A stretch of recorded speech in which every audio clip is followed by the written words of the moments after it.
Welcome to the deep dive. Today we're looking into a really significant study, marshaling our productivity to create a sustainable global civilization. Yeah, it's quite a piece of work. Presents some big arguments, backed by a lot of data. And our goal here is to pull out the key insights for you, focusing especially on the sheer scale of effort needed for the energy transition. And how that stacks up against, some of history's biggest projects. Exactly. And we also want to dig into something specific from the supporting information. Right, that idea of potentially rebalancing humankind within what they call safe and just climate planetary boundaries, a really interesting angle. Okay, so let's start where the study does this concept of humanity's dual legacy. Mm-hmm. On one side, you have this incredible progress, unprecedented prosperity, poverty way down. The numbers are actually kind of amazing. They really are. The Yeah. study lays it out clearly.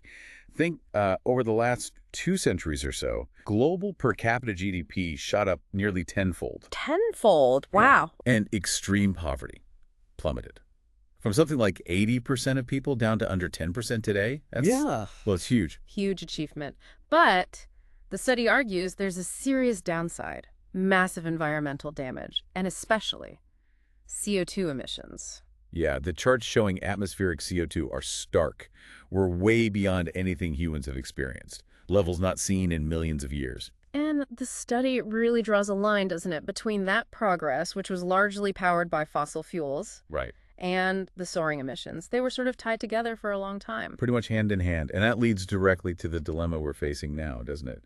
It's catastrophic climate change on one side. Or potentially big economic disruption if we move away from fossil fuels too fast. It feels like a real catch-22. It does. But this study, marshaling our productivity, it offers a different way to look at it. How so? It suggests framing the net zero transition not just as a burden, but viewing it through the lens of humanity's past massive achievements, monumental projects. Okay, so looking back to see what we're capable of. Exactly. And to do that, they introduced this concept of excess productivity. Right, explain that a bit. So it's basically the share of a society's output, its work, that isn't needed just for basic survival food, essential shelter. Stuff beyond subsistence farming, essentially. Precisely. The supporting info has that great example of medieval France. Oh, yeah, I remember that, where something like 2/3 of the population were farmers, just growing food. Exactly. So when they dedicated, say, 2.5% of their entire workforce to building those amazing Gothic cathedrals. Which sounds like a lot, but given most people were farming. Right. That 2.5% of the total workforce actually represented a much bigger chunk, maybe 7.5% of their excess productivity, the non-agricultural part of the economy. Oh, okay, so it's a way to compare effort across really different times and economies. Yeah, it helps level the playing field for comparison. So the study uses this metric to look at a whole range of historical monumental projects. Yes, across different categories: culture, infrastructure, tech, even war and disaster relief. And they try to estimate what percentage of excess productivity these things took. Okay, give us some examples. What did they find? Well, take the Great Pyramids of Giza. Huge cultural and, well, political statement. Absolutely iconic. The estimate is they required maybe up to 3%, perhaps even more, of ancient Egypt's excess productivity at the time. 3%. What does that mean in terms of people? We're talking maybe an average of 13,000 workers, peaking around 40,000 out of a total population of maybe 1.5 million. A massive mobilization. Wow. Okay, what else? The Great Wall of China, built over such a long period. Centuries, yeah. The study estimates an average annual investment of around 1% of China's GDP during its early construction phases, though they note there's a lot of uncertainty in those numbers. Still 1% year after year adds up. Definitely. And the Gothic cathedrals we mentioned, up to 7.5% of French excess productivity, a huge financial load, taking generations to build. But obviously seen as incredibly important at the time. Clearly. Then moving forward, U.S. railroad construction. The transcontinental lines, Big infrastructure push. roughly 0.65% of U.S. GDP devoted to building out the rail network. Yeah. It totally transformed the country, fueled industrialization. Okay, more recent examples. Well, the Manhattan Project, developing the atomic bomb during WWII, High stakes, secret project. took about 0.2% of U.S. GDP, which is interesting because even in wartime, it wasn't the biggest single expense. Right. What about post-war? The U.S. interstate highway system, a massive 35-year undertaking, Changed America's landscape. consumed about 0.3% of U.S. GDP over that period. Similar scale, actually, to the Apollo program putting man on the moon. Also around 0.3% of GDP, but over a shorter time, like 10 years, huge innovation push there too. Absolutely. And even more recently, China's Belt and Road Initiative, Global infrastructure project. estimated around 0.75% of China's GDP over the last decade or so. Huge projected investments. We'll also see big numbers in crises responses, right? We do. The 2009 U.S. bank bailout, for example, about 3.5% of U.S. GDP that year, prevented a worse collapse, mostly repaid. And the COVID pandemic response in 2020. Globally, the financial response was equivalent to something like 27% of global GDP added to global debt in just that year. A staggering figure. It's just incredible mobilization, and then there's war. Yeah, the study points to World War II consuming globally over a third of global GDP between 39 and 45. A third. Hard to even comprehend. And sustained efforts, too, like U.S. military spending during the Cold War, consistently over 3% of productivity for decades. So the pattern seems pretty clear when you lay it all out. It really does. The core finding here, from marshaling our productivity, is that societies have repeatedly shown they can and will allocate several percent of their excess productivity to major goals. It's not unprecedented. Okay, so bringing that historical context to today, how does the cost of the net zero energy transition stack up? This is where it gets really interesting. The study pulls together estimates from various groups, McKinsey, BNEF, IEA, UN bodies.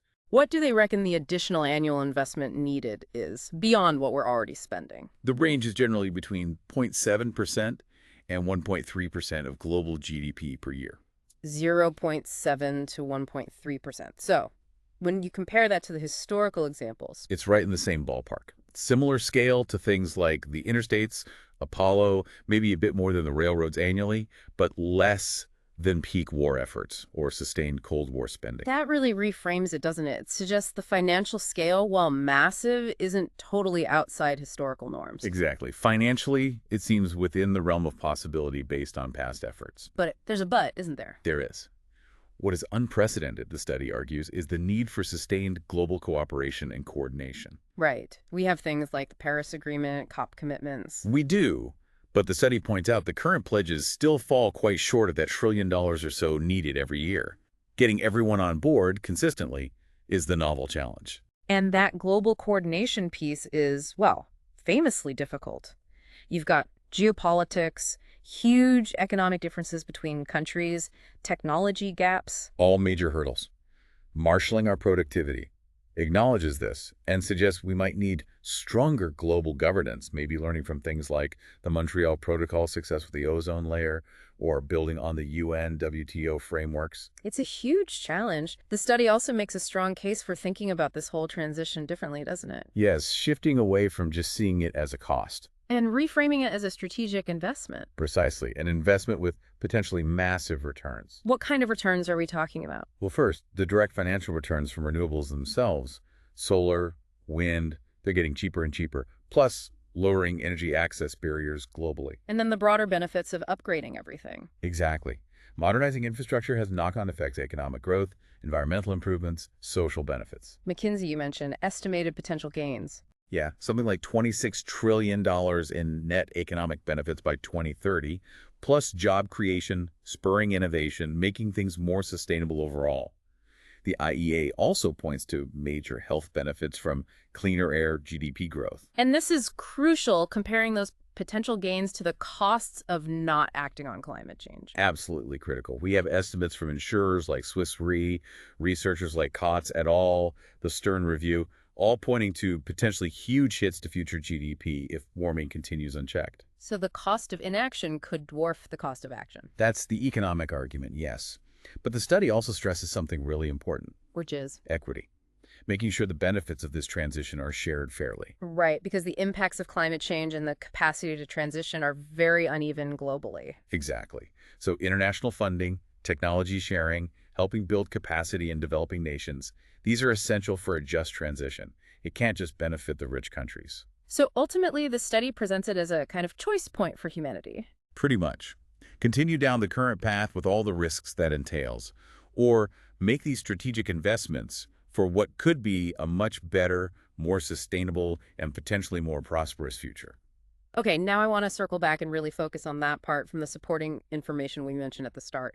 The idea of rebalancing humankind within safe and just climate planetary boundaries. Right. This is looking even further ahead, being potentially more ambitious than just reaching net zero. What are these safe and just boundaries it talks about? Well, it references research suggesting truly safe long-term limits might be closer to a 1.0 degrees Celsius global temperature rise compared to pre-industrial levels. Instead of the 1.5 or 2 degrees often discussed in policy. Exactly. And aiming for atmospheric CO2 concentration back down around 350 parts per million. Okay, so significantly more ambitious targets. What would achieving that involve? It would mean not just phasing out fossil fuel emissions rapidly, but also deploying large-scale carbon dioxide removal CDR technologies for decades to actually draw down the concentration in the atmosphere. A much bigger technological and societal lift, presumably. Yes.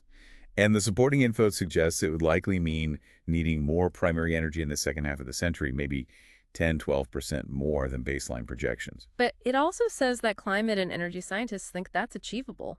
It does note that many experts see that level of energy provision as realistic, given expected technological progress. Now, the really striking part for me was the estimated additional cost for this greater ambition, aiming for 1.0 degree and 350 ppm.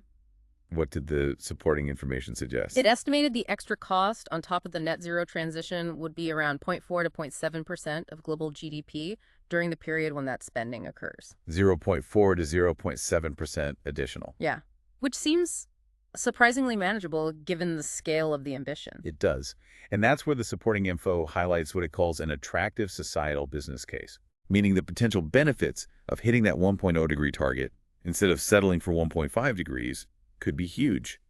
It cites research estimating it could lead to global GDP per capita being about 8% higher. 8% higher GDP per capita. That's enormous. It suggests the long-term economic upside of aiming for truly safe boundaries could vastly outweigh the relatively modest additional investment needed to get there. So pulling all these threads together, the main thrust of marshaling our productivity to create a sustainable global civilization is what? I'd say it's that building a net zero world is a massive challenge, yes, but it's not beyond our historically demonstrated capacity for large-scale mobilization.